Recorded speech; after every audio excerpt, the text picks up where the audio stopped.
Allahu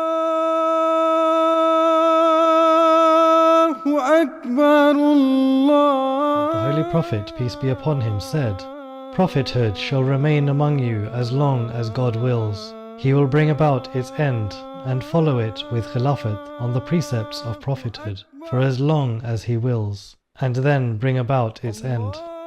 Kingship shall then follow to remain as long as He wills, and then come to an end. There shall then be tyranny, which shall remain as long as God wills, and come to an end upon His decree. There will then emerge Khilafat on the precepts of prophethood."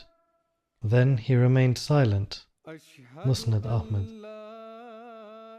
As the Holy Prophet, peace be upon him, foretold, without Khilafat, the Muslim Ummah lost its way, and the promised Messiah came at a time when Islam had no champion to present its true and pristine teachings to the world.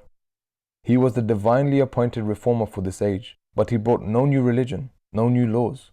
His sole aim was to present the true teaching of Islam and the noble example of the Holy Prophet, peace be upon him, to the world. He vehemently defended Islam through his writings, lectures, and eloquent answers. The example of how he conducted himself, treated others, and lived his life was a living reflection of the Islamic teachings. After the promised Messiah passed away, the promise of spiritual successorship was fulfilled with the unanimous election of Hazrat Hakim Maulvi Nuruddin Sahib as the first Khalifa. As the most ardent follower of the promised Messiah, he firmly established Khilafat-e-Ahmadiyya as the guiding light of the Jamaat, and also provided the qualities his successor should possess.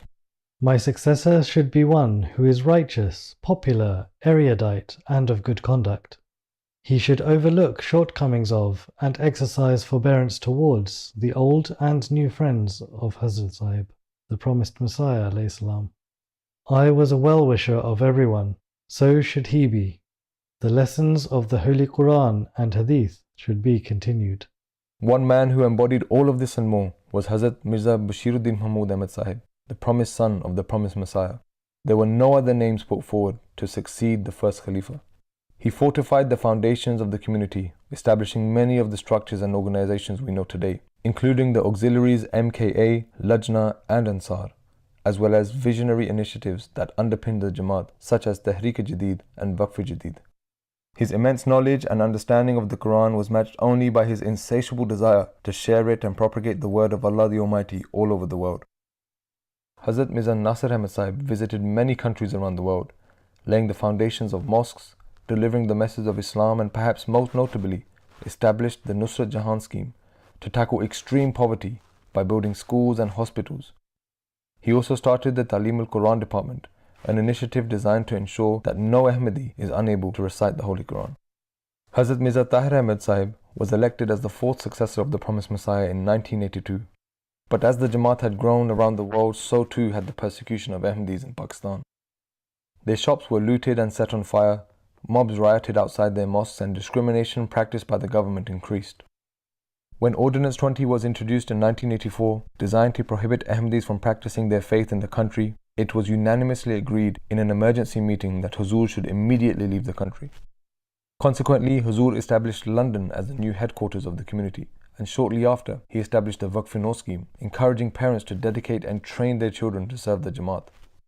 He graced thousands of question and answer sessions with Ahmadis and non-Ahmadis alike, and established MTA, a global satellite channel, fulfilling the prophecy, "I shall cause thy message to reach the corners of the earth." But as the Holy Quran instructs us to fulfill not only the rights of Allah the Almighty, but also the rights of humanity, he also established a global charity, Humanity First, the following year, with the sole purpose of serving mankind even in those areas where there was hatred and persecution towards the community. Such is the example of these noble men of God. But Khilafat is not just an example from history. We are blessed with a living Khalifa to guide us, to pray for us, and the benefits are evident around the world. Hazrat Mirza Masroor Ahmad, may Allah strengthen his hand, works tirelessly all day, every day, delivering the message of Islam, answering our letters, answering our questions, guiding us in our work and in our lives, praying for us. He has addressed world assemblies such as the US House of Congress, UK Parliament, the EU Parliament, UNESCO, and so many others, delivering the true message of Islam in practical and relevant terms, advocating for peace and justice. He has taken every Jamaat body to a whole new level, from MKA, Lajna and Ansarullah to Humanity First and IEEE, with his extraordinary in-depth guidance on every aspect of their workings and activities. There are now many jamias around the world training the missionaries of tomorrow, and MTA now operates more than 8 channels worldwide. But a man does not suddenly become extraordinary, humble and righteous on being elected Khalifa. One sign of the truthfulness of a religious leader is his early life. Truthful, trustworthy, steadfast, humble, patient and pious. Describing the character of Hazur Aqdas before Khilafat, you will see the same qualities present in all prophets throughout history. I only knew that I have to obey whatever the Khalifa says, and I have to love him. And I prayed for it even. Whenever I would see that today, when I went to see my Khalifa, I feel some different attitude on his face for myself. Then I prayed to Allah Ta'ala that if I have done something wrong, Allah Ta'ala forgives me. And if he has any doubt in his mind, for me, Allah Ta'ala removes it. So that was the only way I prayed to Allah Ta'ala. Whenever I felt something, I always considered it as my fault, not that he has done something wrong. And I prayed to Allah Ta'ala, and Allah Ta'ala accepted my prayers. And always I saw that the next day or after some time, Allah Ta'ala created some occasions where I was given some extraordinary blessings from the Khalifa of that time. Equipped with such humility and love of Khilafat, Hazrat Mirza Masroor Ahmad was sent to Ghana, serving there for 8 years in remote areas, overcoming challenges most of us can only imagine. The house was very small, 2 rooms, just for 3-4 feet. On one side there was a kitchen, then toilet, bath. I stayed alone for almost 1 year without my family. I lost almost 25 pounds of my weight at that time. Later on it was okay. So I enjoyed that adventure also. That was an adventure. Wonderful thing about him is he never complained. Never, ever. For all the 8 years that he lived here, did we see anything of the kind. But I can tell you that it was not easy to live in Salaga. I'm just going to make an attempt to have a feel of what Huzur might have felt at the time that he was here, and he would sleep on something which was, what we see here was more comfortable than what he used to sleep on. I'll just try and see if I can spend 8 hours of the night on this mattress. And yes. You used to have mosquito nets, you said? Yes, we nailed the mosquito nets in the square rectangular form for him to avoid mosquitoes. Oh, this is very much unlike my bed. I'm just wondering if I can survive this for 8 hours, you know. I slept many nights in the bush, and whenever I would wake up in the night, I would see around, see if there is any scorpion or something, because there were so many scorpions there, snakes or scorpion around you or not. After 8 years of serving in Ghana, Hazrat Mirza Masroor Ahmad returned to the centre in Pakistan, where he was appointed Nazir-e-Ala, the chief executive of the central administration. During his 5-year tenure, he was arrested on a false charge of blasphemy amid the growing wave of persecution. He was sent to jail before any investigation was conducted and wasn't released for 10 days.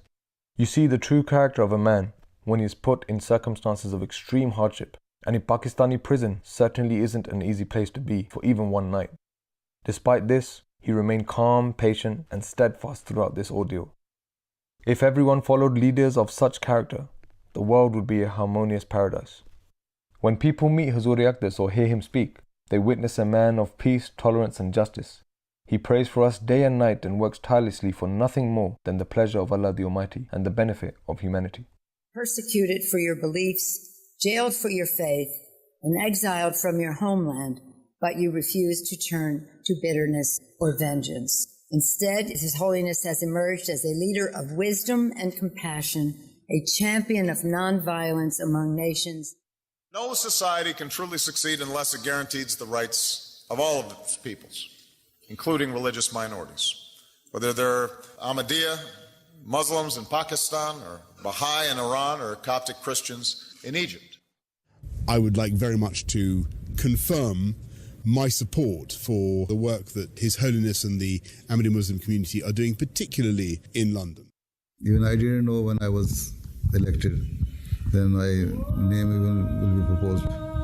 The election is the same as the Pope is elected, but without smoke.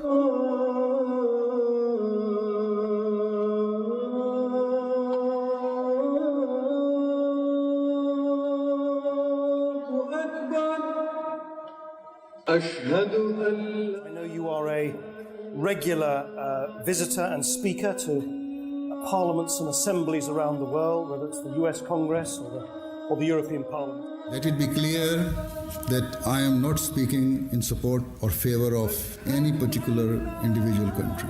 What I wish to say is that all forms of cruelty, wherever they exist, must be eradicated and stopped, regardless of whether they are perpetrated by the people of Palestine, the people of Israel, or the people of any other country. In this we are allied with His Holiness, a courageous champion of religious freedom and of peace. I'm very glad that the movement like yours will do something to correct this image. Islam means peace. I should thank Your Holiness for your highly enlightened sermon, not only for the Ahmadis, but I would say for all mankind. Love for all and hatred for none. And this message not only for Muslims, but for everybody.